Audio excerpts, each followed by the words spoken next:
دوستو، بزرگوں اور بھائیوں، اللہ تبارک و تعالی نے اس امت کو ساری امتوں کا سردار بنایا۔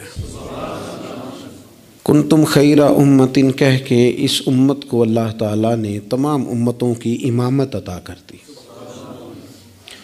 رب کریم نے نبی کریم علیہ السلام کے صدقے سے ہم گناہگاروں کو بھی وہ فضیلت عطا کی جو حضور کے غلاموں کو نصیب ہے۔ لیکن بڑا آدمی وہ ہوتا ہے جس کی سوچ بڑی ہو، جس کے افکار بلند ہوں، جس کی نگاہ پاک ہو، جس کا حوصلہ بڑا ہو۔ اللہ تعالیٰ نے ہمیں امامت دی ہے امتوں کی، لیکن اگر سوچیں سطحی قسم کی ہوں، ذہن چھوٹے چھوٹے مفادات کے ہوں، ساری زندگی انسان اپنی دکان کی، اپنی ذات کی، اپنے گھر کی، اپنی برادری کی سوچ سے باہر ہی نہ نکلے، تو وہ آفاقیت جو اللہ اور اس کے پیارے محبوب صلی اللہ علیہ وسلم ہمیں دینا چاہتے ہیں وہ ہمیں کیسے حاصل ہوگی؟ جو قومیں اپنے چھوٹے چھوٹے ذاتی مفادات کے لیے ملی سودے کریں، اپنا گھر بنانے کے لیے ملکوں کو مقروض کر دیں، تو وہ کیسے دنیا کی امامت کا فریضہ سر انجام دیں گی؟ ساری زندگی اگر انسان اس رٹے سے باہر نہ آئے کہ میں کیسے اونچا ہو سکتا ہوں، میرے بچے کیسے آگے جا سکتے ہیں، مال کیسے کما سکتا ہوں، یہ میرا گھر بہت بڑی حویلی میں کیسے بدل سکتا ہے، فیکٹری 1 کی 4 کیسے ہو سکتی ہیں، اور کوئی ملی کام ہی نہ کرے تو وہ آفاقیت جو اسلام چاہتا ہے وہ کیسے پیدا ہوگی؟ اقبال کہنے لگے کہ عجب نہیں کہ خدا تک تیری رسائی ہو، پر تیری نظر سے پوشیدہ ہے آدمی کا مقام۔ تو بندے کو ہی نہیں سمجھ سکا تو وہاں تک تو کیا جائے گا؟ جب تک سوچوں میں وسعت نہیں آتی۔ دیکھیں نا، ڈاکٹر اقبال ہمیں کہتے ہیں کہ بازو تیرا توحید کی قوت سے قوی ہے، تو وطنوں میں، سرحدوں میں اپنے آپ کو قید نہ کر، تو اللہ تبارک و تعالیٰ کا نائب ہے اور خدا کے فضل کا تیرے اوپر سایہ ہے، بازو تیرا توحید کی قوت سے قوی ہے، اسلام تیرا دیس ہے اور تو مصطفی ہے۔ تو اپنے مذہب کو اسلام جان، اپنے وطن کو، اور تھوڑی بڑی سوچ پیدا کر، تھوڑا بڑا۔ اور اقبال کہنے لگے وقت فرصت ہے کہاں، کام ابھی باقی ہے، ابھی آرام سے بیٹھ گئے ہو، ابھی آرام سے بیٹھ گئے ہو، ابھی تو دنیا میں رسول اللہ صلی اللہ علیہ وسلم کے نظام کے جھنڈے کو بلند کرنا تھا، حضور کی آفاقی تعلیمات سے پوری دنیا کو تم نے روشناس کرانا تھا۔ اقبال کہنے لگے وقت فرصت ہے کہاں، وہ کام ابھی باقی ہے، نور توحید کا اتمام ابھی باقی ہے، بھی تو آگے بڑھنا تھا۔ لیکن سطحی سی سوچیں، چھوٹی چھوٹی باتیں، مثلاً امیر دولت کے چکر میں اور غریب اس کمزوری کے احساس میں کہ میں تو غریب ہوں جی، میں تو، غریبی کو بیچا تو نہیں نہ جاتا، غریبی کوئی فار سیل تو نہیں ہوتی، غریبی وہ زخم تو نہیں جسے دکھا دکھا کے بندہ پیسے وصول کرے۔ آپ اپنی غریبی کو بھی کیا سیل کریں گے، اپنے آنسو بھی بیچیں گے کہ میں چونکہ کمزور ہوں تو لہذا فٹافٹ میری بولی لگا دی جائے؟ لا یسألون الناس الحافا۔ قرآن کہتا ہے انہیں بڑی بھی ضرورت ہو تو پھر بھی لپٹ لپٹ کے سوال نہیں کرتے، ان کی سوچیں بڑی ہوتی ہیں۔ وہ کہتے ہیں بندے کیا دے سکتے ہیں، سیٹھ کیا دے سکتے ہیں، نواب کیا دے سکتے ہیں، اللہ رسول سے مانگیں گے۔ ان کی بڑی سوچیں ہوتی ہیں۔ وہ شاعر تھا نا ایک بیچارہ، شاعر ناراض نہ ہو جائیں، یہ بھی بیچارے قابل رحم ہوتے ہیں، ساری دنیا سو رہی ہوتی ہے تو یہ چھتوں پہ پھر رہے ہوتے، کہتے ہیں آمد ہو رہی ہے، تو یہ بھی ایک عجیب بعض اوقات کیفیت بن جاتی ہے۔ تو اس کی بھی حالت کچھ تھوڑی زیادہ ہی پتلی تھی، کپڑے بھی پھٹ گئے، کسی چوک میں مکھیاں بھنک رہی تھیں، تو کسی نے سمجھ لیا کہ شاید غریبی بیچے گا۔ ایک بندہ سیٹھ گزرا تو 5 روپے پھینک گیا، تو شاعر اسے کہنے لگا یہ اٹھا اپنے پیسے لے جا، کہنے لگا وہ آپ کو اس لیے دیں کہ آپ کو ضرورت تھی، بڑا خوددار آدمی تھا، کہنے لگا اگر ضرورت ہوگی تو میں رب سے مانگ لوں گا، اللہ سے مانگ لوں گا ضرورت پڑے گی تو۔ یہ آرزوئے کرم اور میں آپ سے کروں، یہ آرزوئے کرم اور میں آپ سے کروں، یہ بھیک اس کو دی ہے جس کا خدا نہ ہو۔ میں مانگ لوں گا اللہ رسول مجھے دیتے ہیں. خودداری، عزت نفس، بڑی سوچ، بلند افکار، یہ ذات کا جو چنگل ہے نا، اس سے اپنے آپ کو آزاد کیا جائے. میری بات بن جائے، مجھے کو چودھری مان جائے، مجھے کو بڑا مان جائے، کسی کو پتہ چل جائے تعلق ہے، کسی کو پتہ چل جائے فلانے کا نام آتا ہے، کسی کو میں بھئی آپ کمزور ہو جائیں گے، آپ تو بھیک اور خیرات مانگنے لگیں گے عزت کی. آپ کس چکر میں پڑ گئے؟ آپ اپنے ذہن کو بڑا کریں، نگاہ کو بلند کریں، معاملات اس طرح کے کریں. دیکھیں قرآن مجید کیا فرماتا ہے. اللہ کریم نے فرمایا کہ بندوں کی شان یہ ہے کہ وَيُطْعِمُونَ الطَّعَامَ عَلَىٰ حُبِّهِ، وہ لوگوں کو کھانا کھلاتے ہیں پر اللہ کی محبت میں کھلاتے ہیں. کھلاتے لوگوں کو ہیں، پیار پانا چاہتے ہیں رب کا. مسکینم و یتیمم و اسیرا، مسکین کو بھی، یتیم کو بھی اور قیدی کو بھی. کبھی اگلی آیت پر آپ غور کریں نا، فرمائے انما نطعمکم، بے شک وہ کھانا کھلاتے ہیں لوجہ اللہ، اللہ کی رضا کے لیے. لا نرید منکم، اور وہ نہیں چاہتے جزاء ولا شکورا، نہ وہ کوئی جزا مانگتے ہیں اور نہ ان کا دل کرتا ہے کہ ان کا شکریہ ہی ادا کرے. شکریہ کے لفظوں کا تکلف بھی نہیں چاہتے. ولا شکورا، شکریہ کے جملے بھی کوئی بولے انہیں پسند کیوں؟ اس لیے کہ انما نطعمکم لوجہ اللہ، کیونکہ کھلایا جو اللہ کے لیے ہے. پھر کسی کو کہنا میرا احسان مند بن، شکر گزار ہو، یہ بات درست نہیں ہوتی.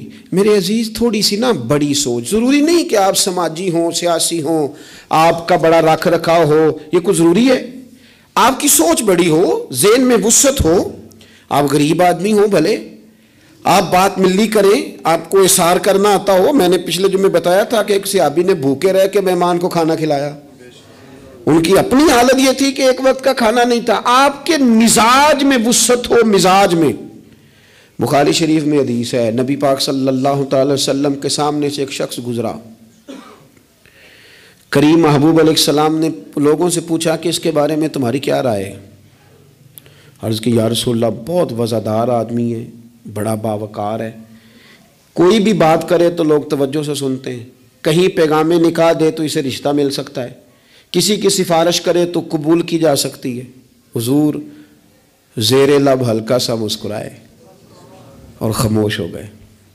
بڑے بڑے سیاسی سماجی لوگ ہوتے ہیں نا شہروں میں، وہ بیچارے مطلب ان کا بس نہیں چلتا، کسی کی منت کریں کہ کہہ 2 دفعہ مجھے چودھری صاحب، گزارش کریں، کسی کا ترلا کریں کہ مہربانی کر 2 دفعہ کہہ دے میں بڑا آدمی ہوں، بول دے صحیح. شیخ سعدی کہتے ہیں جس طرح لکڑی کو گھن کھا جاتی ہے، بڑے لوگوں کو خوشامد کھا جاتی ہے، کھوکھلا کر دیتی، صلاحیتیں ضائع ہو جاتی ہیں، تعریف کا اتنا شوق لگ جاتا ہے، اتنی لت لگ جاتی ہے تعریف کی. تو حضور خاموش ہو گئے. تھوڑی دیر کے بعد ایک غریب آدمی گزرا، یہ بخاری ہے. نبی کریم صلی اللہ علیہ وسلم نے فرمایا اس کے بارے میں تمہارا کیا خیال ہے؟ عرض کی یا رسول اللہ یہ تو غریب آدمی ہے، سادہ آدمی ہے، یہ کوئی بات کرے تو لوگ توجہ سے سنے نہ، پیغام نکاح دے تو کوئی اسے رشتہ بھی نہ دے، اور حضور یہ سفارش کرے تو قبول بھی نہ ہو. ایک بندہ پہلے گزر گیا جس کے بارے میں یہ تھا کہ بڑا جناب، لوگ اس کو جانتے ہیں، اس کی بات سنی جاتی، سفارش مانی جاتی، پیغام نکاح دے تو رشتے ملتے. اس کے بارے میں بالکل دوسرا مترادف اور الٹ تبصرہ کیا گیا، یا رسول اللہ یہ غریب آدمی ہے، اس کی وہ وزاداری نہیں. اب نتیجہ حضور نے بیان کرنا تھا، رزلٹ نبی پاک نے دینا تھا. حضور فرمانے لگے وہ جو تم نے کہا نا کہ بڑا وزادار ہے اور سفارشیں مانی جائیں اور پیغام نکاح قبول کیے جائیں، فرمایا اس طرح کے بندوں سے زمین ساری بھر بھی جائے تو پھر بھی یہ جو غریب گزرا ہے نا، یہ ان سب بندوں سے زیادہ افضل ہے. آپ کا کیا خیال ہے کہ نام کی تختیاں زیادہ لگی ہوں تو بندے کا روب زیادہ ہے، اس نے بڑے افتتاح کیے ہوں تو اس کا روب زیادہ ہے؟ تو میرے عزیز آپ بڑی سوچ، وسعت والی، بڑا کلیجہ، بڑا حوصلہ. نبی پاک صلی اللہ تعالی علیہ وسلم نا بڑی باتیں ارشاد فرماتے تھے. حضور کی کوئی ایک حدیث بھی، کبھی ایک حدیث پر بھی غور کرو گے تو عالمی سوچ ملے گی آپ کو، آفاقی بات، اس میں دنیا کی ساری حکمتیں پنہا نظر آئیں گی آپ کو. لیکن مسلمان اپنی گلی سے باہر نہیں آتا، اپنی برادری سے باہر نہیں آتا. اس کو یوں لگتا ہے کہ میرے گھر پیسے آ گئے نا، ایسی ہوا چلی ہے کہ ہر شخص سوچتا ہے اور تمام شہر جلے، بس ایک میرا گھر نہ جلے. حالانکہ سارے جل گئے تو کس کے ساتھ زندہ رہے گا؟ بستیاں اجڑ گئیں تو کدھر جائے گا؟ آپ اپنی مزاجوں کے اندر وہ وسعت لائیں، وہ بڑائی پیدا کریں۔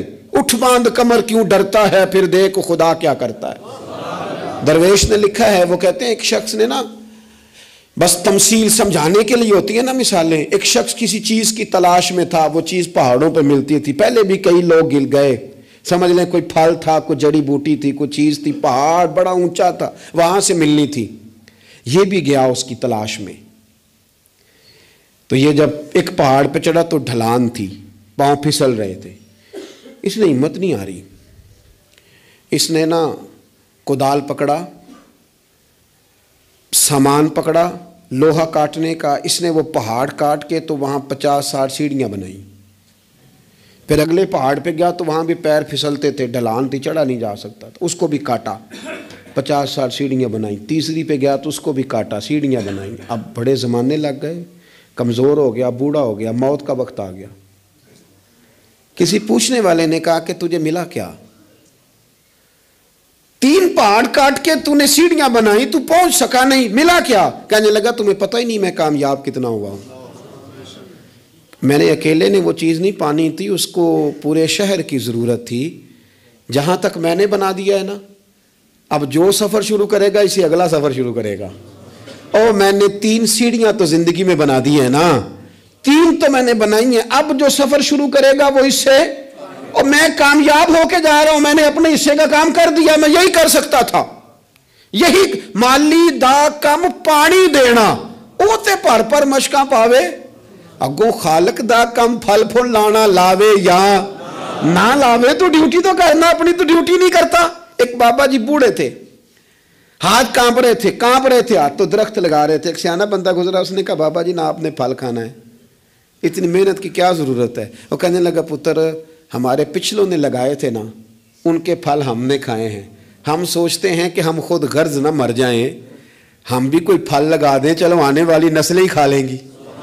میں اگلی نسل کا سوچ رہا ہوں، بھائی ملی سوچے، قومی، آپ کچھ تو کر دیں ایسا کہ پھر آنے والوں کو صفر سے نہ شروع کرنا پڑے، کوئی تو ایسی منزل ہو، کوئی تو ایسا رستہ ہو، کچھ تو آپ بنا کے دے جائیں، کچھ تو آپ کر جائیں۔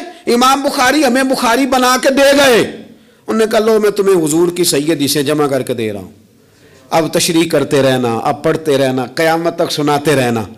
لیکن وہ ہمارا یہ والا سفر انہوں نے ختم کر دیا کہ ہم جائیں، جا کے حدیث تلاش کریں، ڈھونڈ کے لائیں، اس کی صحت پر بحث کریں۔ او بھائی ہمارے بزرگوں نے جتنا کام کیا نا، ہمارے اسفار آسان کیے، ہمیں کچھ ملی کرنا چاہیے۔ باتیں میں نے کہا سمجھانے کے لیے ہوتی ہیں۔ جب صحابہ مدائن کی جنگ میں تھے نا، تو وہاں مال غنیمت کٹھا ہو رہا تھا، تو ایک صحابی بہت سارا مال غنیمت ان کے ہاتھ آیا، تو وہ سارا لے کے آئے، پر چہرے پہ کپڑا تھا، چہرے پہ کپڑا تھا۔ انہوں نے لا کے وہ مال غنیمت دیا، واپس جانے لگے تو لوگوں نے پوچھا یار تم اتنا مال لے آئے ہو، تم رکھ بھی سکتے تھے، ہمیں کیا پتا تھا تمہارے پاس ہے، تو نام ہی بتا دو۔ تو وہ کہنے لگے نام بتاؤں گا تو کیا کرو گے، تعریفیں کرو گے نا، میں وہ تعریف کرانا چاہتا ہوں جو میرے رب کریم کی بارگاہ سے انعام ملے اور فرشتوں کی زبانوں پہ آئے۔ تم تو 1-2-4 منٹ کے لیے کرو گے، بات ختم ہو جائے گی۔ اور پھر کہنے لگے اگر تم نے ضرور ہی کرنی ہے نا تو میرا نام چھوڑو، میرے رب کی تعریف کرو جو تعریف کے قابل ہے، الحمدللہ رب العالمین، اس کی کرو تعریف۔ تمہیں میں کیوں نام بتاؤں؟ کہتے وہ چلے گئے صحابی چھوڑ کے، تو لوگوں کو اتنا تجسس ہوا کہ کوئی پیچھا کر رہا ہے، کوئی ان کے دوستوں سے پوچھ رہا ہے، کوئی ان کے قبیلے سے پوچھ رہا ہے۔ جب وہ سارے لوگ گھوم رہے تھے نا، اللہ اکبر، تو صحابی سے لوگوں نے کہا کہ آپ کے پیچھے تو لوگ لگ گئے ہیں۔ کہنے لگے دیکھ لو پھر، اگر میں نے اپنی تعریفیں کو روکی تھی تو میرے رب نے جگہ جگہ میری تعریفیں کرا دی، جگہ جگہ، اور میرے دل میں ابھی بھی نہیں ہے کہ میری تعریف کی جائے۔ تعریف اس رب کی ہونی چاہیے جو تعریف کے لائق ہے۔ ہم نا سطحی سوچیں پیدا کرتے ہیں، سطحی۔ شہاب نے ایک جگہ پہ لکھا ہے، اس نے کہا یہ جہاں آج منگلہ ڈیم ہے نا، یہاں پہلے میرپور شہر ہوتا تھا اصل۔ ایک جنگ میں جب یہ تباہ ہوا نا تو بڑا درد تھا شہر کے پرانے لوگوں میں کہ ہمارا شہر پھر سے آباد ہو جائے۔ کہتے ہیں میری ڈیوٹی تھی، ایک افسر میرے ساتھ اور تھا، جیپ میں جا رہے تھے، ایک بوڑھا آدمی، اس کی بیوی ساتھ، گدھے پہ 2 بوریاں رکھ کے گزر رہا ہے. ہمارا گاڑی قریب سے گزرنے لگی تو ہاتھ دے کے کہنے لگا پتر بیت المال کدھر ہے جہاں مال جمع کراتے ہیں؟ حکومت کی وزارت خزانہ کا دفتر کہاں ہے؟ کہتے میں نے بوڑھے کو دیکھا اور اس کی بیوی کو دیکھا, دونوں, ایک نے اس طرف سے بوری پکڑی ہے, ایک نے اس طرف سے, گدھا چل رہا ہے. میں نے ان سے کہا بابا کدھر جا رہے ہو اور یہ کیا ہے؟ کہنے لگے پتر ہمارا شہر تباہ ہو گیا ہے. تو میں نے اور میری بیوی نے کئی مہینے لگا کے ملبہ صاف کر کے چاندی اور سونا جمع کیا ہے. یہ 2 بوریوں میں بھرا ہے. پتر صحیح نظر بھی نہیں آتا, یہ پہنچانا ہے ذرا بیت المال میں تاکہ ہمارا شہر پھر سے بن جائے, حکومت کے خزانے میں پیسے آئیں, یہ بستیاں پھر سے آباد ہو جائیں. ہمارے بزرگوں کی, ہمارے بڑوں کی یہاں قبریں ہیں, یہ شہر بستا رہے, ہنستا رہے, لوگ یہاں آتے رہیں, کوئی ہماری قبروں پہ. کہتے میں نے بابے کے ہاتھ دیکھے تو چھالے سے بھرے ہوئے, اس کے کپڑے دیکھے تو پھٹے ہوئے, بوری سونے کی بھری ہوئی. کہتے میں رو پڑا. میں نے کہا تیرے قربان جاؤں, تو نے اتنی محنت کی ہے گھر بنانے کے لیے نہیں, شہر بسانے کے لیے. او بھائی کوئی شہر بسانے کو بھی تو محنت کرے نا, کوئی ملک بنانے کو بھی تو محنت کرے نا, کوئی دین کے آفاقی پیغام اور آفاقی قدروں کی بحالی کے لیے بھی کوشش کرے نا. سطحی سوچیں, تمام شہر جلے بس ایک میرا گھر نہ جلے. کوئی ایسا کام, کوئی ایسا معاملہ, کوئی ایسی چیز جو آفاقی ہو, جو بڑی ہو. آپ کی سوچیں اگر تھوڑی سی بھی وسعت پیدا کر دیں تو اللہ تعالیٰ اس میں آپ کے لیے برکت پیدا کر دیتا ہے. آپ تھوڑا سا ذوق پیدا کریں, تھوڑا سا. میرے اسا فرمایا کرتے تھے مدرسوں کے بچوں سے پیار کرتے رہنا, خدا اپنے بچوں پہ ویسے ہی رحمت کرتا رہے گا. کسی غریب کی اشکشوئی کرتے رہنا, گھر کا چراغ خود بخود ہی جلتا رہے گا. سوچیں چھوٹی ہیں, سطحی ہیں, ہمارا مفاد چھوٹا ہے, ہم اس کے اندر وسعت لانے کو تیار نہیں ہوتے, چھوٹا لالچ برپا کرتے ہیں, حضور بڑی سوچ دیتے. سراقہ بن مالک کہتے ہیں کہ ابو جہل نے کہا کہ 100 سرخ اونٹ ملیں گے جو حضور کو معاذ اللہ گرفتار کرے گا. میں 100 سرخ اونٹوں کے لالچ میں گیا اور میں حضور تک پہنچ گیا. وہ تو حضور نے حکم دیا تو زمین نے میرے گھوڑے کے پیر پکڑ لیے, اندر دھستے چلے جا رہے تھے. کہتے ہیں میں نے کہا کہ حضور میں 100 سرخ اونٹ کے لالچ میں آیا ہوں. اس زمانے میں سب سے بڑی سلطنت کیسر روم کی تھی, اور اس کی جو شے سب سے زیادہ مشہور تھی وہ سونے کے کنگن تھے. ظاہری طور پر بڑا بادشاہ اور بڑی چیز ہاتھوں میں. آپ خاص غور کریں میں کیا کہنے لگا ہوں. او سنگیو, وہ کہتے ہیں میں آیا تو 100 سرخ اونٹ کے لیے. تو حضور مجھے فرمانے لگے تو 100 سرخ اونٹ کے پیچھے میں ہے اور میں تیرے ہاتھوں میں کسرا کے کنگن دیکھ رہا ہوں. او بھائی اس سے باہر نکل, اب تو 100 سرخ اونٹوں سے, یہ بھی کوئی بات ہے؟ اتنا چھوٹا مفاد رکھنے کا کیا مطلب ہو؟ آپ اپنی زندگی میں بڑی اور آفاقی سوچ پیدا کریں. امام غزالی کہتے ہیں تو بانٹنے کا ذہن تو بنا, خدا تجھے بانٹنے کی توفیق بھی عطا کر دے گا. ذوق تو پیدا کر, لیکن نہیں, چھوٹی چھوٹی باتیں, تھکی تھکی باتیں, کچی کچی باتیں, کمزور کمزور سہمے سہمے سے لوگ. او حالات کے سہمے ہوئے لوگوں کو بتا دو حالات بدل جاتے ہیں, کوئی ایک جیسے نہیں رہتے. ہر وقت کمزور بات کرنی اور ہر وقت جناب انداز. حضرت سیدنا امام زین العابدین بڑا بانٹا, انہوں نے سوچ بہت بڑی تھی, یعنی آفاقی مزاج کے لوگ, اونچے قد کا مزاج, اونچے رویے. ایک بندہ آپ کے پاس آیا تو اس نے آ کے کہا حضور میں بھوکا ہوں, مجھے کھانا چاہیے. تو امام صاحب نا اونچی اونچی آواز میں رونے لگ گئے, رو پڑے, درد کے ساتھ روئے. پھر گھر گئے, کھانا تھیلے میں باندھ کے سامان لائے اور لا کے نا دیوار کے ساتھ رکھ دیا. اس کو بلایا, کہنے لگے فلانی دیوار کے ساتھ میں نے کھانا رکھا, اٹھا کے لے جا. آپ کے صاحبزادے کہنے لگے ابا جی ایک تو رونا آپ کا میری سمجھ میں نہیں آیا, لوگ سوال کر ہی لیتے ہیں, اور پھر یہ کہ آپ نے دیوار کے ساتھ رکھا تھا اسے دے دینے میں کیا حرج تھا. تو امام صاحب فرمانے لگے پتر رویا اس لیے ہوں کہ یار وہ بھوکا تھا اور مجھے پتہ ہی نہیں تھا, پتہ نہیں کتنی بھوک سہ کہ اسے کہنا پڑا ہے. درد آیا ہے کہ خدا سوال کرے گا کہ تیرے پڑوس میں بندہ بھوکا تھا, اس گلی میں بھوکا تھا, تجھے پتہ ہی کوئی نہیں تھا. رو پڑا ہوں کہ مجھے خبر ہونی چاہیے تھی. اور وہاں اس لیے رکھا ہے کہ ہمیشہ لینے والا ہاتھ دینے والے ہاتھ سے چھوٹا ہوتا ہے, لینے والا ہاتھ نیچے ہوتا ہے, دینے والا اوپر ہوتا ہے. آپ فرماتے ہیں میری طبیعت نہیں مانتی کہ کسی مومن کا ہاتھ میرے ہاتھ کے نیچے آئے. یہ سارے ہاتھ شانوں والے ہیں، لہذا میں ہاتھ سے پکڑاتا ہی نہیں. میں کسی کی نظر کیوں جھکاؤں؟ کیوں کسی کو اس طرح کا کروں کہ اس کی نظریں جھک جائے میرے سامنے کہ مجھے اس نے دیا ہے اور وہ شکر گزار بنے. میں یہ کام، اس کسی نے کہا تھا نا کہ یوں تو ہر ایک کو شیطان سے ڈر لگتا ہے، اور مجھ کو اس دور کے کچھ انسانوں سے ڈر لگتا ہے، اور جس کی ہر بات میں پوشیدہ ہو نشتر کی چبھن، ایسے ہر صاحب احسان سے ڈر لگتا ہے. اس نے احسان کر کے پھر نشتر چبھونے، اس سے ڈر آتا. فرمایا میں نہیں چاہتا. اتنی بڑی سوچیں جب لوگوں کی ہوتی ہیں تو پھر میرے بھائی انداز اور ہوتے ہیں. کچھ لوگ ایسے ہوتے ہیں کہ وہ پہلے قوم کا درد رکھتے ہیں، لیکن پھر جب انہیں دولت مل جاتی ہے، کوئی عہدہ مل جاتا ہے، پھر اس طرح کے نہیں رہتے. بعض لوگ پہلے نیک ہوتے ہیں، بڑے پرہیزگار ہوتے ہیں، غریبوں کا درد رکھتے ہیں، ان کی سوچیں سلجھ، پھر ان کو عہدہ مل جاتا ہے، پھر آہستہ آہستہ وہ کہنے لگ جاتے ہیں سارا ٹھیک ہے جی، کدھر ہے مہنگائی؟ کچھ بھی نہیں. بندہ جب تک کرائے کی گاڑی میں سفر کرتا ہے تب تک تو وہ کہہ رہا ہوتا ہے کہ کتنا کرایہ بڑھا دیا آپ نے، 5 روپے اضافہ کر دیا. اور جب وہ اپنی گاڑی میں بیٹھے، پھر وہ جو بس کے پیچھے ہوتے ہیں وہ بیوقوف نظر آتے ہیں. کیا ہوں اب تو اس کے پاس پجارو ہے، اس کو کیسے وہ لوگ اب بھلے نظر آئیں گے. لیکن وہ بھائی ابھی بھی ہیں کچھ گھر جہاں رات کو یہ ڈسکس ہوتی ہے کہ شادی آ گئی ہے ملتان، تو کرایہ کہاں سے پورا کرنا ہے؟ کرایہ تھوڑا ہے، لہذا بچے رہنے دو، خود چلے جاتے ہیں. وہاں کچھ دینا دلانا بھی پڑے گا. ابھی بھی ہیں لوگ جو بیچارے ادھار پکڑ کے بیاہ پہ کرایہ لگاتے ہیں، لیکن جب سوچ کسی کی وہ رہتی نہیں. عبد الملک بن مروان بڑا نیک کہلاتا تھا، فقہا میں شمار ہوتا تھا. اتنی مسجد میں بیٹھ کے عبادت کرتا تھا کہ اس کو حمامت المسجد، مسجد کا کبوتر کہنے لگ گئے لوگ. لیکن پھر اس کے خلیفہ بننے کا اعلان ہوا. جس دن اعلان ہوا اس دن بھی مسجد میں بیٹھا تھا.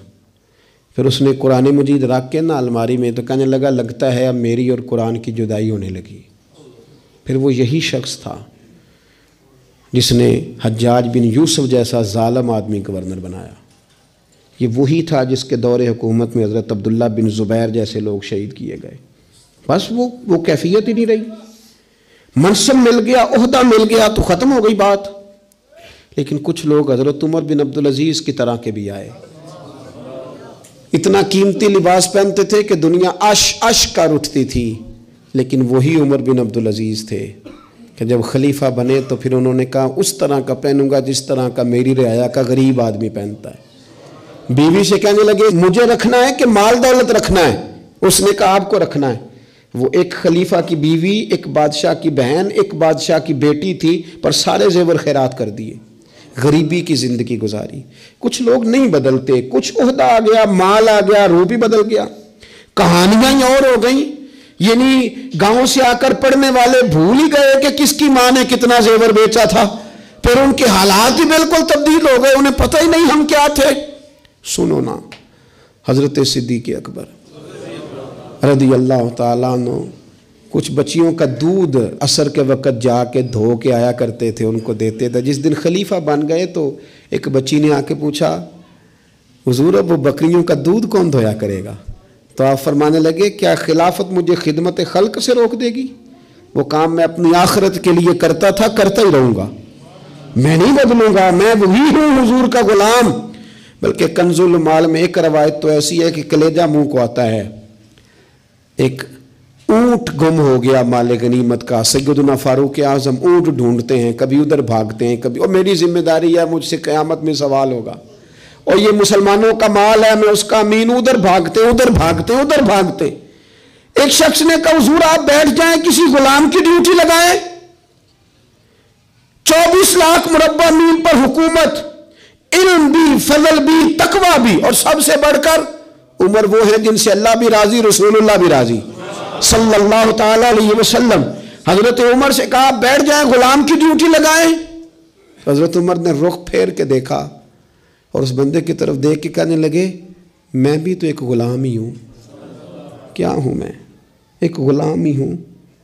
میں ایک غلام ہی ہوں. اتنے محل چڑھایا سانیاں، غلام ہی ہوں میں. کیا ہوں میں؟ جب آپ نے یہ لفظ کہے تو وہ بندہ کہتا ہے نارمل بات تھی، میرے بھی آنسو نکل آئے. یار یہ بھی کوئی انداز ہوتا ہے.